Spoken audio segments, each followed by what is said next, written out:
Olá, está começando mais um programa SP Brasil pela TV Câmara de São Paulo. E aqui você acompanha entrevistas com personalidades da cena política, econômica e cultural do país. O meu convidado de hoje tem um currículo extenso e de peso. É mestre e doutor em economia pela Universidade Harvard, nos Estados Unidos, coordena o Conselho de Economia da Associação Comercial de São Paulo, é professor e já foi diretor da Faculdade de Economia da USP e já foi também secretário de Política Econômica do Ministério da Fazenda. Aqui ao meu lado, o economista Roberto Macedo. Tudo bem, professor? Obrigado pela presença. Tudo bem, grato pelo convite para comparecer aqui. Bom, a gente pode dizer que a economia escolheu o senhor antes mesmo de o senhor escolher a economia, porque o senhor aqui, pelo que eu estudei, já nasceu em cima de uma agência bancária. Como é que é essa história? Bem, meu pai era gerente de pequenas agências bancárias. Ele nasceu num lugar chamado Contagem, perto de Belo Horizonte. Mas quando eu nasci, ele estava em Formiga, Minas Gerais. E a agência bancária no piso térreo e a gente residia no primeiro andar. Há uns anos atrás até voltei lá, o prédio está lá até hoje, é muito bem conservado. E aí eu nasci lá, nem foi hospital nem nada, então eu nasci em cima do banco, né? E aí é o seguinte, se você nasce em cima de um banco, quando eu comecei a caminhar e tudo, e aí 5 anos de idade, eu já entrava no banco, né? Eu entrava no banco e aquilo não tinha problema de segurança nem nada. Eu entrava no banco e logo descobri o que era dinheiro, e para que servia e tudo. O que é, desculpe interromper, professor, mas o que é, o que devia ser regra para as crianças desde cedo, né? Ter esse contato com a economia, que é uma coisa que a gente não tem, né? Não tem. Eu acho que seria interessante você, na escola, brincar, por exemplo, de bancário, né? De supermercado. Eu soube que lá em Minas até fizeram uma experiência que as crianças levaram embalagens usadas e simularam um supermercado. A professora distribuiu o dinheiro e tudo impresso, né? Sim. E aí, foi no curso de matemática. E você não sabe, o resultado dos meninos em matemática melhorou, sabe?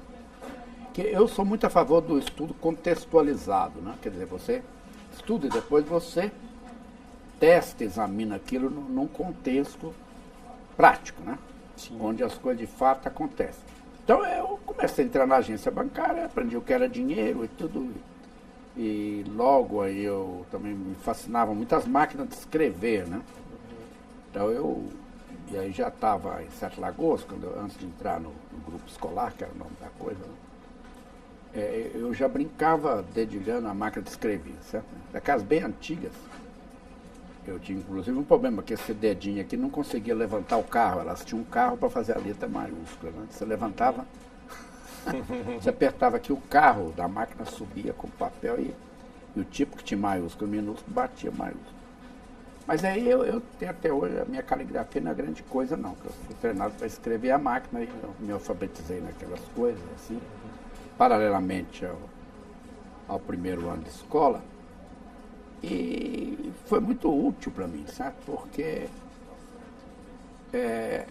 eu recebia, meu pai, a agência era muito pequena lá, já falando de Sete Lagoas, eu entrei no grupo escolar e tudo. E ele me dava pequenas tarefas, certo? Eu pedia dinheiro. Ele falava, não, me ajuda aqui nesse negócio. E os cheques, naquela época, eles não tinham esses caracteres digitais embaixo, assim, sabe? A agência recebia pacotes de talões e a identificação da conta, né, que era por carimbo, não, mas você primeiro tinha que carimbar todos os cheques, nesse caso aí, com carimbo de Sete Lagoas, né, para identificar que agência que era. Entendeu? Então, passava às vezes uma tarde carimbando cheque. Quer dizer, aí você aprende o que é cheque também, né?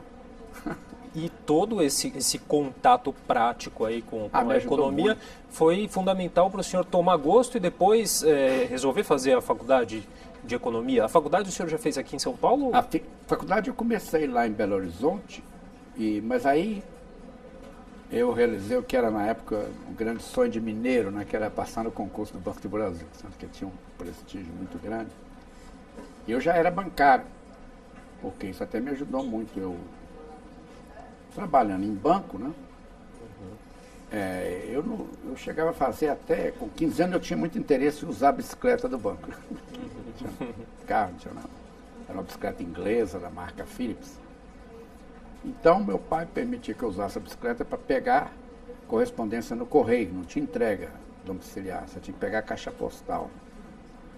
Eu usava a bicicleta e também fazia a compensação de cheque, porque não tinha coisa centralizada, não tinha nem a agência do Banco do Brasil, que é quem faz a compensação, não sei se ainda hoje é assim. Então, você recebia em depósito cheque de vários bancos, aí você fazia um bolinho com eles, somava, né? E aí tinha um funcionário que fazia isso. E eu entregava os cheques nas agências. E depois ia um funcionário graduado lá e recebia. Mas aí depois eu comecei a fazer a chamada ocorrência, né? Que a agência recebia duplicatas e títulos para cobrar. E às vezes uns caras não pagavam e tudo, então tinha uma correspondência que eu escrevia, fulano não pagou porque a mercadoria estava com defeito, umas coisas assim, sabe? Aí você vai aprendendo as coisas, né? Tanto, quando eu mudei para Belo Horizonte, eu tive um choque, assim, porque eu perdi todos os amigos, né? Eu estava, somente na adolescência. Então lá em Belo Horizonte, nós mudamos para Belo Horizonte, eu fiquei muito sozinho, né? Aí eu falei, olha, quer saber da coisa? O dinheiro era curto, que nós éramos 8 irmãos. Eu quis trabalhar logo, né? Então, com 15 anos, por indicação de um ex-funcionário lá da Agência de Sete Lagoas, eu fiz um teste no banco.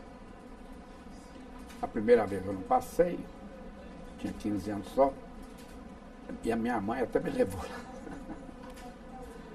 Eu fui justamente na prova de datilografia aqui, que eu estranhei a máquina. Mas eu treinei um pouco e voltei lá sozinho, certo? Eu quero uma outra chance.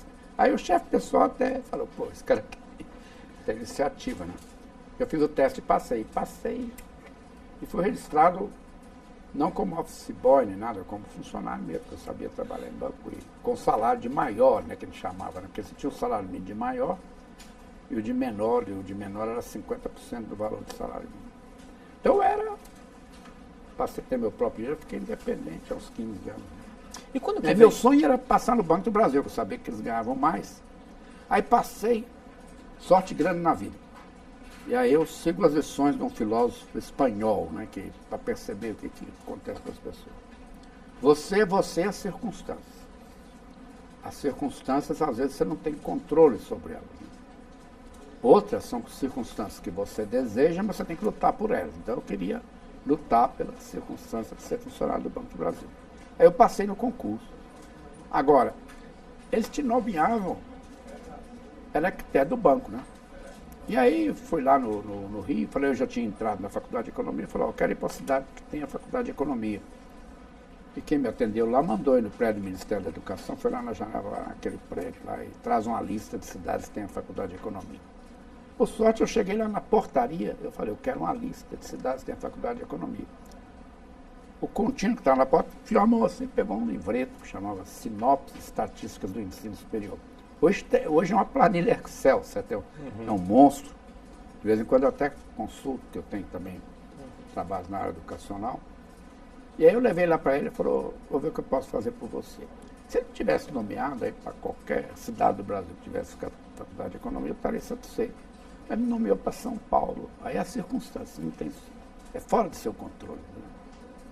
E aqui eu tive muito mais oportunidades do que teria tido se tivesse ficado em Minas. Você vê aqui que é uma sorte grande, o mercado de trabalho aqui mais amplo. Eu me transferi para a USP. Naquela época os funcionários do Banco do Brasil tinham direito de transferência, foi muito bem recebido aqui. Tanto que depois eu virei diretor da faculdade, não tenho preconceito. E essa carreira acadêmica, professor? Não, a mais sorte grande, né? Aí eu me formo. Foi uma circunstância mesmo da vida, não eu que o senhor desejasse ideia, até, eu né? não imaginava que eu ia ser professor, certo? Eu tinha até questões, eu era meio tímido, era meio enrustido. Mineiro aqui de São Paulo.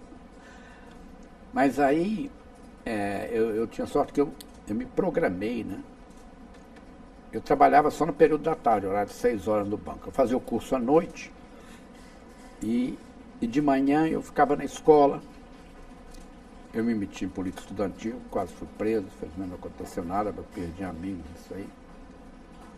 E a polícia estudantil foi muito me ajudou muito a desenvolver a expressão oral, né? Porque tinha assembleias e tudo, eu acabei falando. Eu entrei como secretário, que eu era do Banco do Brasil, sabia fazer carteirinha, né? Sabia fazer ata e tudo, mas depois eu comecei também a dar meus palpites. E a política, de certa forma, mais do que nunca, está envolvida com economia, né, professor? Tá, a economia, o nome antigo dela era economia política, né? Depois o pessoal da linha, o pessoal anglo-saxônico que domina essa área, eles puseram o nome em inglês, né? Era Political Economy. Aí eles inventaram Economics, para ficar perto de Physics. Entendeu? Uma coisa mais científica, né? Mas, felizmente, eu nunca tive essa visão chamada tecnocrática da economia. Né? Porque tem uns economistas, até um jornalista, aí não me lembro do nome, chama alguns economistas de planilha de cálculo. Né? Você que só faz raciocínios mecânicos, cheio de números, seguindo às vezes o modelo, é claro. Né? Mas não tem noção do processo político. E nisso aí, depois eu tive experiência em Brasília como secretário de Política Econômica. Foi muito interessante. Eu representava o Ministério da Fazenda no Congresso para ver se não estava passando nada lá que prejudicasse a política econômica em andamento. E levava também projetos e tentava convencer os deputados e senadores a votarem naquilo de nosso interesse. Né?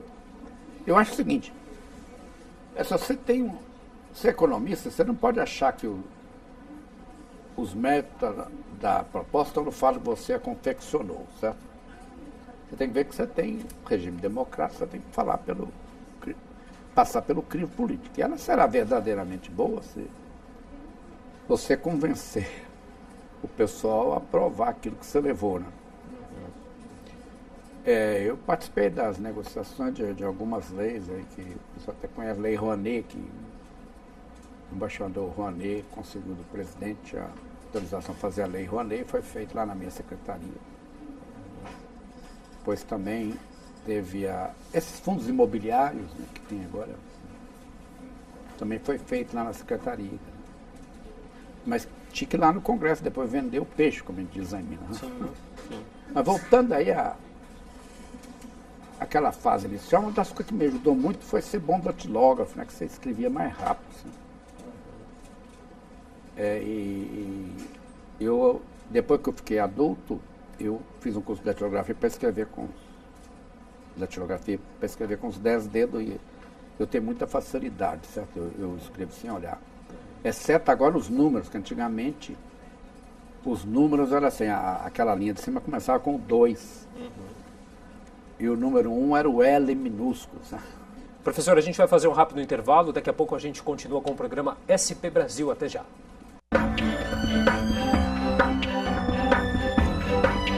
Estamos de volta com o programa SP Brasil pela TV Câmara de São Paulo, onde você acompanha entrevistas com personalidades da cena política, econômica e cultural do país. Eu converso hoje com o economista, professor e ex-secretário de Política Econômica do Ministério da Fazenda, Roberto Macedo. Professor, qual que é a análise que o senhor faz da condução econômica do governo Temer? Olha, vamos voltar aqui um pouco, né? A crise que nós estamos passando, ela teve duas causas fundamentais. O primeiro é uma ressaca do crédito, né? Teve muito crédito, as empresas, as famílias se endividaram e aí chega um ponto que não dá mais, você fica o seu cadastro comprometido com o endividamento. Você teve aí, lá na Associação Comercial, tem dados que em determinados meses daquele período, não lembro bem a data, mas 2013, por aí, o crédito crescia em base anual 45%, isso é um absurdo. Né? As pessoas se endividaram, essa foi uma causa tipicamente econômica. Agora, a segunda causa foi que a ex-presidente Dilma, ela foi muito mal gestora daquilo que a gente chama de questão fiscal. Mas questão fiscal, para vocês, são as contas do governo, que, como as nossas, não pode ficar muito deficitária, sabe? Porque o déficit tem que cobrir com dívidas. Se você se endividar muito, um dia o mercado pode não comprar seus papagaios, seus títulos. Papagaio é um nome de dívida lá em Minas.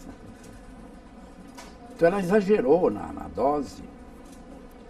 Isso aí gerou entre os que eles chamam de agentes econômicos, que basicamente são consumidores, empresários, os consumidores consumindo, os empresários investindo, embora os empresários sejam também consumidores, os consumidores sejam também investidores, porque eles às vezes compram casa própria, coisas do tipo. Então, aí essa questão fiscal déficit aumentou muito e isso aí assustou os agentes econômicos. Aí eles travaram as decisões de consumir e investir com medo de um eventual desenlace da crise. Aí, que se você continuar endividando muito, no fim o governo quebra, ele tem dificuldade de vender os títulos, a dívida dele. Aí gera uma comoção na economia. Mas o pessoal, só o medo disso, a economia tem muito de psicologia, sabe? Tanto que você mede aí, o índice de confiança, né? Então você tem índice de confiança do consumidor, da indústria, do comércio, aí já falando com os empresários, da construção civil, do serviço, tudo. E eu tenho uma experiência também que eu setor privado, eu fui presidente de 2 entidades de classe, uma de produtos eletroeletrônicos, né, chamada linha branca das geladeiras, a linha marrom das TVs e os portáteis, liquidificadores, tudo. Tinha as empresas lá que produziam isso, eu fui executivo e tratava de resolver os problemas do setor e as reivindicações dele também diante do governo. Mas também fui presidente do Sindigás, que tratava sobretudo com botijões de gás que vocês usam aí nessas. Sim. Então, no setor eletroeletrônico, cujas vendas dependem muito de financiamentos, né, quando começava uma sequência de notícias ruins aí nos jornais da televisão à noite, as vendas caíam, sabe? Somente se voltasse para a economia, porque o sujeito está em casa, né? Aí fala que a economia vai piorar, e piorar, a piora maior que nós temos aí foi o forte aumento do desemprego, né? Então as pessoas têm medo de perder o emprego. Aí os empresários falam, pô, mas se eu investir, eu vou vender depois. Então a economia tem muito dessa psicologia, sabe? Fica todo mundo com um certo receio. Vamos usar a palavra com medo, sabe? É medo mesmo. Agora, já no setor de gás não tinha esse medo. Por quê? Porque não tem alternativa, você tem que usar o botijão. Então, no setor de gás, a gente nunca discutia financiamento, juros, nem nada. Então, assim, aí você entrou numa queda muito forte. É o pior período que eu já vi durante toda a minha vida aí de economista. Foi as quedas do PIB, né, do produto da economia, que é a soma dos bens e serviços que elas produzem a cada ano. São valorizados aí, a gente chama de valor adicionado, porque você conta um produto 2 vezes, a matéria-prima e o produto final. Então, 2 anos aí, 2015 e 2017, caiu 4%, eu nunca vi isso, nem no período quando o Collor confiscou os ativos financeiros da economia, travou toda a liquidez, que a gente chama de dinheiro disponível. Aconteceu uma coisa dessa. Então, o receio foi muito grande, né? Olha, chegando ao governo Temer, o Temer encontrou essa bomba aí, sabe? E aí ele propôs uma linha reformista, de você fazer umas reformas, porque as contas você tem que ajustar. E dentro delas, a mais importante é a conta da Previdência. Por exemplo, eu acabo de ler um relatório que pega todas as despesas do governo até julho, e aí você vê que as únicas, já tem essas medidas de que põem teto para os gastos, tem também a meta de déficit fiscal por ano, então, puseram uma tampa ali em cima para isso não crescer mais, a menos, isso é pelo efeito da inflação. Mas continua crescendo a Previdência. E crescendo também a conta do salário do servidor, porque aí o Temer fez a besteira de dar um reajuste. Certo? Eu sou professor da USP, não tem mais reajuste. Né? O governo não tem dinheiro. Esse aumento de salário que ele deu vai ser financiado com dívida pública. Vocês todos vão pagar os seus filhos.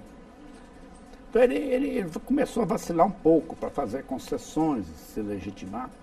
E aí vieram essas denúncias, aí ele perdeu sustentação política. Né? O que torna mais difícil até a aprovação agora da reforma da Previdência. Né? Pois é, mas ele agora... nós tivemos aí a primeira denúncia, teve também aí a segunda, quando a gente gravou esse programa, não sabia o resultado, provavelmente ele escaparia dela também. Mas isso diminuiu muito o poder de articulação política dele, de convencimento, né? Porque o Congresso é assim, eles ficam de olho nessa. Tem também a questão eleitoral. Os nossos políticos, como de outros países, esse negócio de previdência social encrenca de todo mundo, né? Mas aqui é mais grave, porque... Até porque não é um problema que surgiu agora, né, professor? Não, não tem saída. A questão é o seguinte, antigamente a maioria da população, ainda é um pouco hoje, é constituída de jovens, né? Agora a parcela de idosos está crescendo muito, né? Inclusive já não fala mais em aposentadoria, você fala em longevidade, que as pessoas estão vivendo mais e precisa de arranjar o que fazer, precisa de recursos para isso. E aí a proporção de idosos cresce em 10 anos aqui, o que na Europa levou 50, né? Porque o processo é muito rápido, né? E aí não tem o que fazer, ou reforma ou você quebra, certo? Ou tem que cortar benefícios, que nem aconteceu na Grécia. Aí o Temer perdeu essa capacidade. Eu acho que o que está salvando ele agora é que a economia melhorou não pela ação governamental. Nós temos aí, para mim, a força principal aí que deu essa melhorada. Você viu que no primeiro trimestre do ano a economia cresceu 1% relativamente ao último trimestre do ano passado, e no segundo ela cresceu aí 0,2%, mas você já está num nível mais alto, sabe? Mas o grande empurrão que levou a essas taxas de crescimento, você ficou 8 trimestres caindo, né? Então a minha expressão é o seguinte: você ainda não saiu do buraco, você começou a subir para voltar à superfície, que você precisava recuperar mas ainda dentro quase do buraco. 4% em 2015 e 2016. Mas melhor que nada. Mas o grande impulsionador disso foi a questão do setor agrícola, sabe? Teve essa safra espetacular. A mídia não tem dado muita atenção a isso, porque essas entrevistas muito pessoal do setor financeiro, que não é muito chegado à agricultura, sabe? E no meio dos economistas tem um pouco de preconceito contra a agricultura, que acho que é um setor atrasado, não sei o que, isso é uma bobagem, sabe? Eu morei nos Estados Unidos, lá tem agricultura, eles assim, competem com o Brasil na produção de soja, produzem muito trigo, Canadá também, Austrália, Nova Zelândia. Então, com essa safra, foi o que gerou 1% no primeiro trimestre, foi o grande contribuinte, né? Aí o pessoal falou, mas no segundo trimestre vai cair a colheita, né? Sim. Que a grande colheita ocorre no primeiro. Mas a safra foi tão forte que no segundo trimestre o crescimento foi zero e ninguém percebeu isso. O crescimento zero significa que você manteve o tamanho da agropecuária do primeiro trimestre. Quer dizer, é uma exceção, que em geral você cai no segundo trimestre. Olha, vem mais. O pessoal fala agora que no segundo trimestre foi o consumo. Mas de onde veio a renda, sabe? Essa liberação do FGTS tem o tamanho dessa coisa do setor agropecuário, e aí, para mim, o pessoal não percebe que o setor pecuário, você produz e vende, aquilo gera renda, aquilo o pessoal gasta. Eles estão menosprezando o efeito da renda. Aí no segundo semestre disseram assim, não, foi o consumo que aumentou o PIB. Não foi consumo coisa nenhuma, foi o que gerou a renda que levou o consumo. Então há um grande equívoco nisso. Agora, no terceiro, realmente, de fato, cai, que a pessoa já está no plantio. E, aliás, mudou o seguinte aqui, no segundo trimestre, a safra do milho, né? Que é a segunda safra da safra total. E chamava antigamente safrinha, mas ela foi tão grande que ela foi maior que a primeira safra, foi safrona. Então o setor agrícola impulsionou muito, e para mim é o grande elemento. Tanto que noto que isso contribuiu também para aumentar a renda do cidadão, porque os preços agrícolas caíram de uma forma muito forte. Então, o sujeito, a renda real dele aumenta, no sentido que ele pode comprar mais com o mesmo salário, com o mesmo rendimento. Em particular, os produtos agrícolas são necessidades básicas. Então, o Temer foi salvo por isso aí, mas ano que vem esse crescimento, ele tem um efeito multiplicador na agenda, a renda é gasta e aquilo vai tomando uma certa velocidade. É possível aí que ano que vem você tenha um crescimento de 2% e uma melhora mais forte na questão do emprego, né? Mas, usando a expressão do setor, a safra agrícola foi a salvação da lavoura do Temer. Tá certo. Bom, e a gente vai fazer mais um rápido intervalo. Daqui a pouquinho nós voltamos com o programa SP Brasil. Estamos de volta com o programa SP Brasil pela TV Câmara de São Paulo, onde você acompanha entrevistas com personalidades da cena política, econômica e cultural do país. E eu converso hoje com o economista, professor e secretário de Política Econômica do Ministério da Fazenda, Roberto Macedo. Bem, professor, a gente falou aí sobre esse pacote de reformas que o governo vem tentando implementar. A gente já teve a reforma trabalhista aprovada e agora a gente tem mais duas reformas aí pela frente, importantíssimas, a reforma da Previdência e a reforma tributária também, né? Como que o senhor vê aí no cenário essas reformas? O próprio ministro Henrique Meirelles já disse aí que tem intenção de aprovar essas medidas, também, né? Que mostra o meu interesse pela política, tem a reforma política, né? E a reforma política, com certeza. Essa é muito importante e também aí o noticiário tem sido... talvez quando a gente, esse programa for lá, já tenha tido alguma solução, né? Uhum. Mas há 3 coisas lá, ou 4, importantes que ainda não foram resolvidas, que é a questão do proibir as coligações partidárias, aquele limite, né? Porque você tem que ter de voto para ter representação e acesso no fundo partidário, cláusula de barreira, né? Sim. E também tem essa discussão aí do sistema de financiamento, que fala muito no tal do financiamento público, tem a história do distritão, eu vou estender aqui que não é bem o tema desse programa aqui, mas seria você fazer eleição no estado, né, que seria o distritão, eleger os mais votados. E tem uma coisa que está muito... Ela para mim é o cerne da proposta do Vicente Cândido, né, que foi o relator da reforma política, que propôs o voto distrital misto para 2022. Até agora não se fala muito nisso, meu tomara que ele passe aí, não sei se passou ou não, até a data aí, esse programa está sendo exibido. Teria sido um grande avanço. Né? Mas agora aí a tributária não põe muita fé não, tá?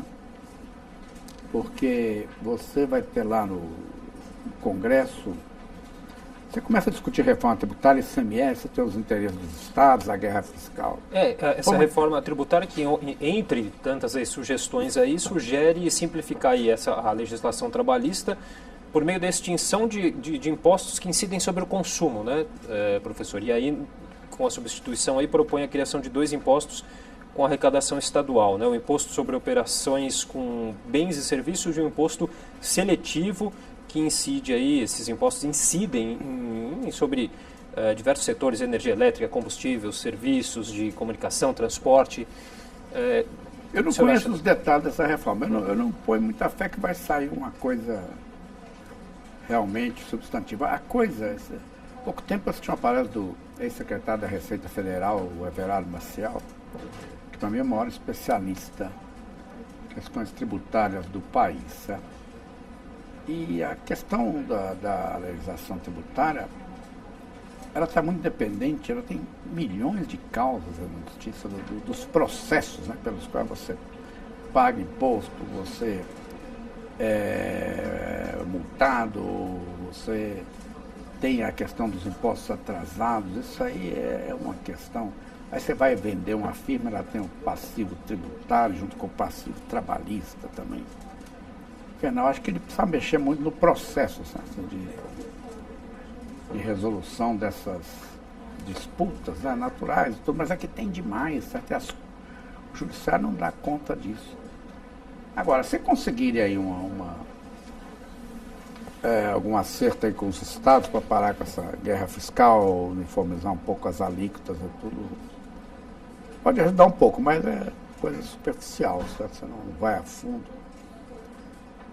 E aí eu estou muito de olho na reforma política, porque eu vejo a importância de você ter interlocutores no Congresso realmente representativos da população. Eu vivo em país que tem voto distrital, lá o deputado não representa aquele que os elegeram, ele representa o distrito. E ele está lá todo fim de semana ou mandando e-mails para o pessoal do distrito, prestando conta do que ele faz. E o pessoal do distrito marca homem a homem, né? Quer dizer, o eleitor marca o deputado. Aqui não, você vota e nunca mais. Eu chamo até de deputado cometa, né? Deputado para vereador. Ele passa lá pedindo voto, né? Depois some, né? Daqui 4 anos ele se repete que nem um cometa e passa lá de novo. Você não tem nenhuma cobrança, né?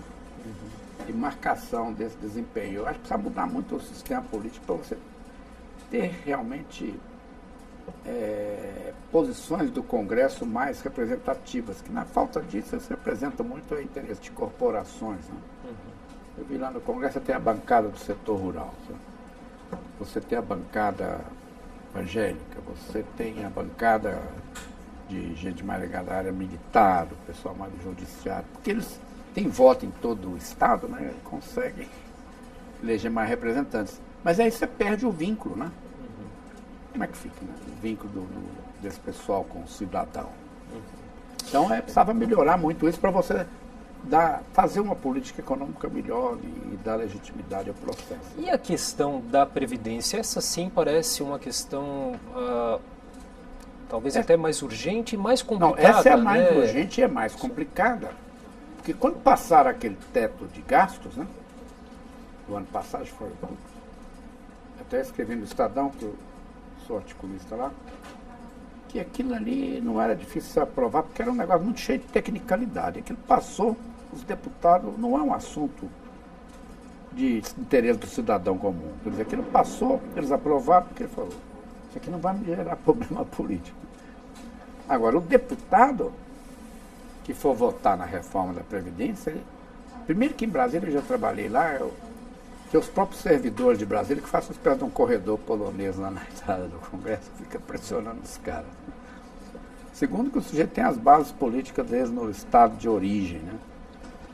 E terceiro, que os partidos que vão votar contra, eles vão fazer lista do pessoal que votou a favor. É uma bela não encrenca, mas você vai reformar isso aí por bem ou por mal, sabe? Que no fim, o que aconteceu é que você pôs um teto, e como eu disse, aí no primeiro etapa desse programa, as despesas de previdência e da Folha, né? As das previdências de 2004 para cá aumentaram, acho que 12%, se não me falha a memória.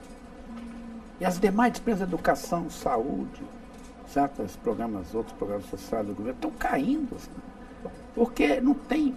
É que nem você pusesse no ônibus, né? Entrasse o ônibus do tamanho limitado, que é o teto, né? Ali os lados, né? Você puser um cara muito grande lá dentro a tentar acomodar lá um hipopótamo, vai apertar os outros. E é o que está acontecendo. O pessoal ainda não se deu muito conta disso, que eles vão dizendo que vai acontecer, mas já está acontecendo. Olha só. Você está prejudicando a educação. E você vê isso na rua, né? O pessoal do Exército dizendo no Rio que não tem dinheiro para continuar lá, sabe? O pessoal das universidades está numa paoura só. Em 2016, o déficit do INSS chegou a 149 bilhões, né, professor? Mais de 2% do PIB. Em 2017, agora esse ano, está estimado em 184 bilhões. É praticamente o tamanho do então, até onde eu vi, os números, sabe, a gente tem que olhar. E aí o caminho é a reforma mesmo? Tem que fazer uma reforma. A coisa básica é a questão de atividade, que as pessoas aposentam muito cedo, né? E aí fica... eu sei de casa, porque inclusive eu sou do milito no setor de educação, os professores têm benefício na hora de se aposentar, tem professores que estão mais tempo aposentados que na ativa. E as pessoas estão vivendo mais, né? E está nascendo menos gente. Vou te contar uma história mineira também. Quando eu era criança, meus pais não tinham previdência social, eles sustentavam meus avós mandando dinheiro todo mês, né? Mas aí as famílias eram grandes, né? Então minha família tinha 8 filhas, uma das minhas avós chegou a ter 21, sobreviveram 13, o outro lado tinha mais de 10. Então eu lembro de uma senhora que falava que filho era dinheiro a juros. Eu demorei uns tempos para entender, sabe? Mas ela acho que aplicava fazendo filho.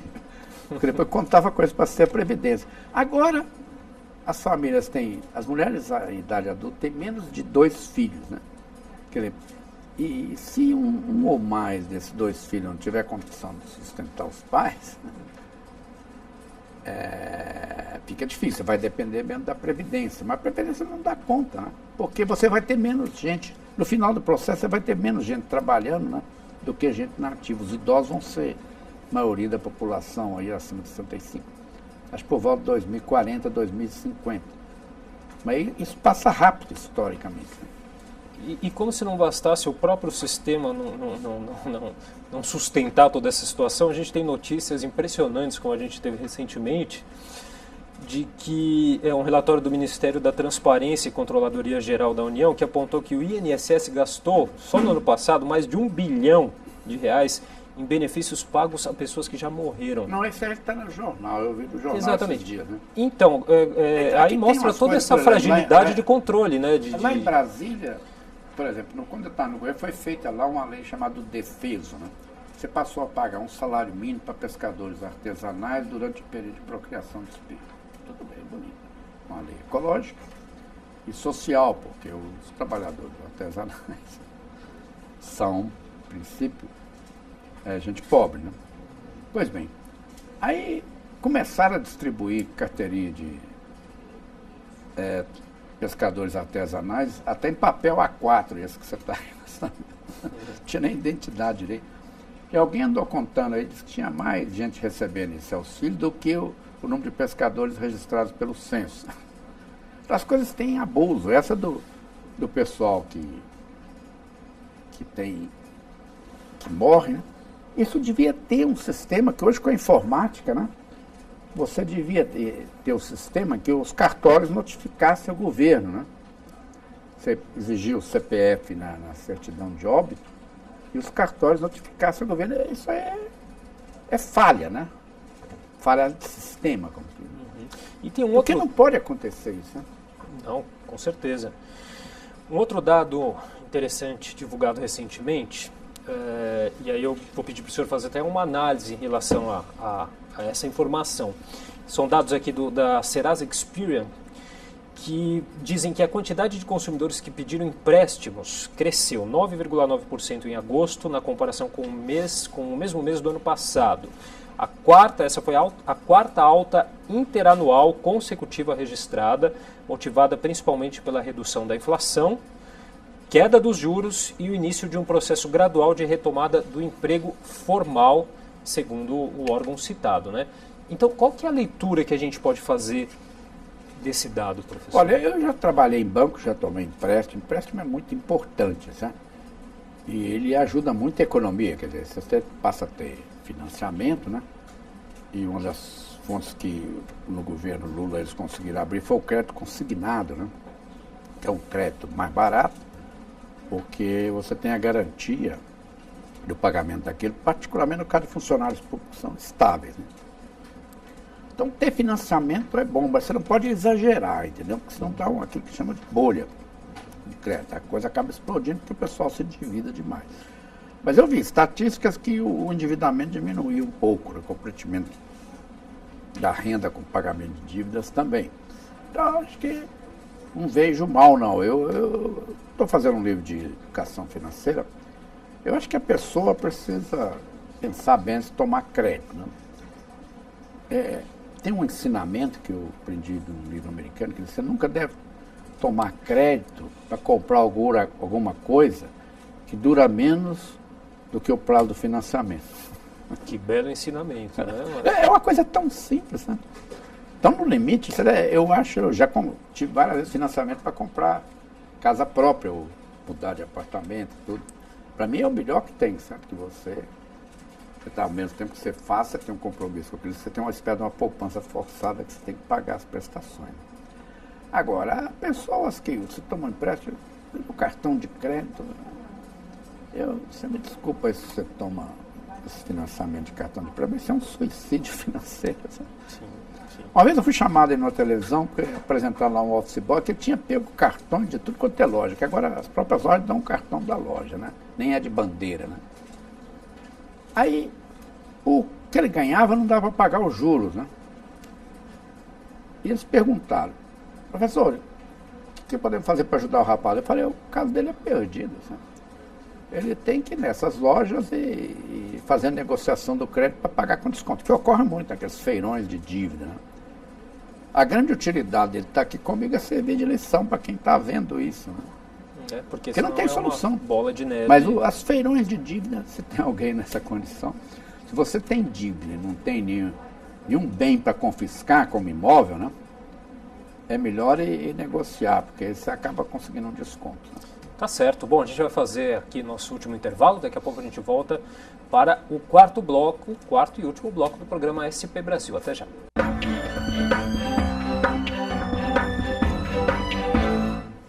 Estamos de volta com o programa SP Brasil pela TV Câmara de São Paulo, onde você acompanha entrevistas com personalidades da cena política, econômica e cultural do país. E hoje eu converso com o economista, professor e secretário de Política Econômica do Ministério da Fazenda, Roberto Macedo. Professor, falar um pouquinho agora nesse bloco, mais um pouquinho sobre a sua carreira. O senhor que foi o primeiro estudante de São Paulo a ser aceito para mestrado e doutorado em Harvard, né, com uma bolsa integral do governo dos Estados Unidos. Aí é o seguinte, é você a circunstância, né? Quando eu me formei, eu tive a sorte, né, que o governo americano, isso começou na época do Kennedy, né, criou uma agência internacional de desenvolvimento econômico, ele passou a financiar o programa de melhoria da profissão de economista, criando a possibilidade de você fazer mestrado e doutorado nos Estados Unidos. Mais doutorado, né, inclusive criou um mestrado aqui com professores americanos, algumas aulas já eram em inglês, você treinava para ir para lá. Né? E o programa era assim, se você saísse bem, você tinha a bolsa, agora para você ir para uma universidade X ou Y, você tinha que se virar, né? Eu sempre sonhei com Harvard, desde jovem, tudo. E aí eu procurei entender, aprender sobre o processo de como é que você chega em Harvard, né? Aí eu vi que na hora que você manda o pedido de admissão, que são de application, eles dão muito valor à posição que você teve nos vários cursos, né? Quer dizer, se você tirou, estava eles pegam em porcentagem, entre os 5% mais de melhor aproveitamento da turma, os melhores da turma, os 10%, 15%, por aí. Certo? Eles pedem carta de recomendação. Aí eu juntei tudo quanto é atestado aí, provando que eu sempre dentro do primeiro, chamado grupo escolar, os primeiros 4 anos, eu sempre tirava a nota máxima ou a segunda nota. E eu terminei a USP em primeiro lugar também. Foi juntando esses atestados. E aí também eu aprendi que, para você chegar a Harvard, é muito importante ter uma recomendação de um ex-aluno de lá. Porque aquilo é uma comunidade. Né? Aquilo tem quase 400 anos. Depois eu aprendi lá que se eu mandasse uma filha minha, em igualdade de condições, ela teria uma chance maior por ser filha de um membro que se integrou à comunidade. E por sorte, nesse curso aí tinha um professor americano que era de Harvard. E ele me deu uma carta. Então você tem que aprender. A vida é você circunstância, mas você tem que lutar, entendeu? Para chegar onde você quer, né? É ver a bolsa. Todo mês eu recebi um cheque do Tesouro Americano. Né? É um privilégio. Né? Um grande privilégio. Pra você ter uma ideia, há pouco tempo eu fiz um cálculo, o valor lá subiu, né? Você fazer um programa de doutorado em Harvard, 3 anos com recurso próprio, você vai gastar perto de R$1 milhão. É como, quer dizer, sorte grande, né? Com certeza.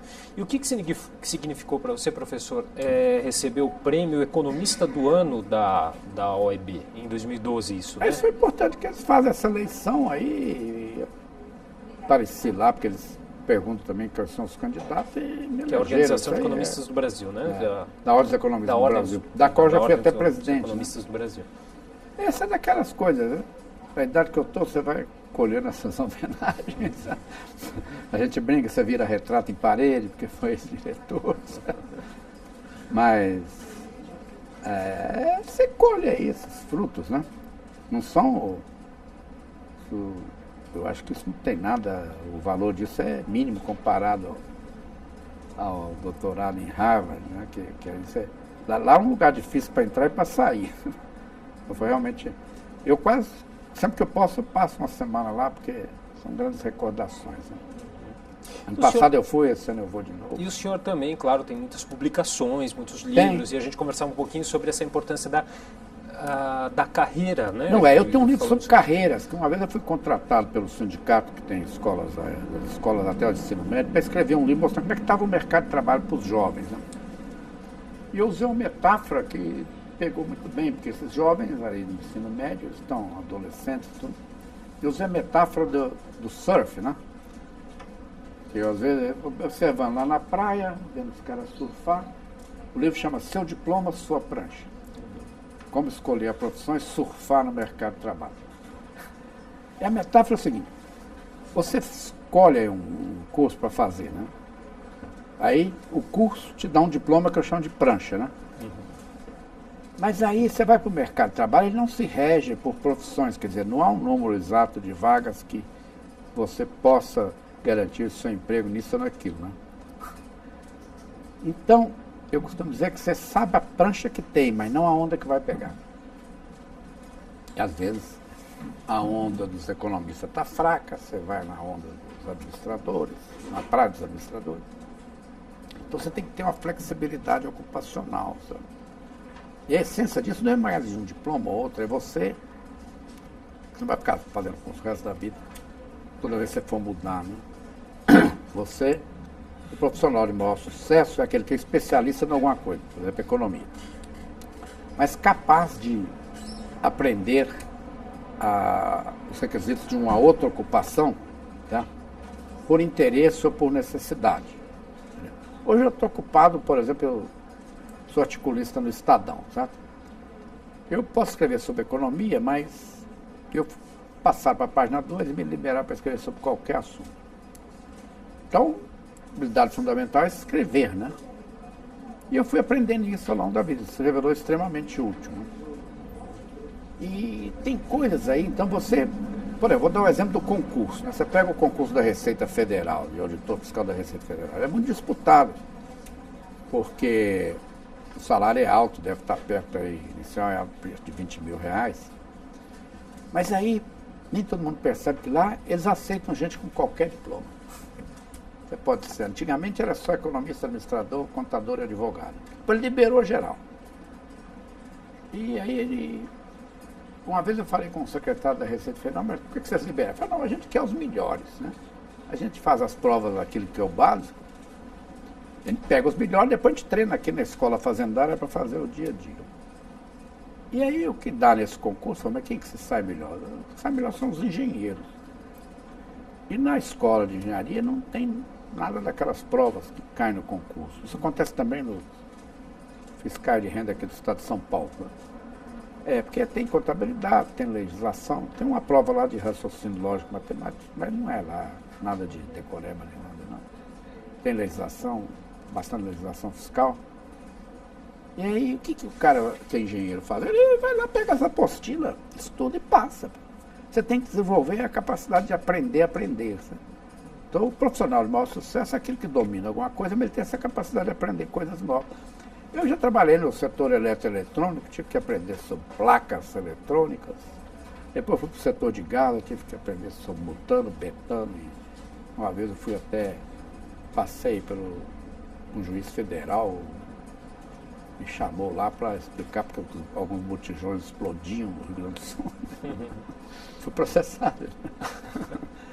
Então, e aqui tem uma coisa que eu enfatizo muito também, além desses talentos de vocês terem a capacidade de aprender coisas novas, né? Que, por exemplo, eu aprendi em vários lugares.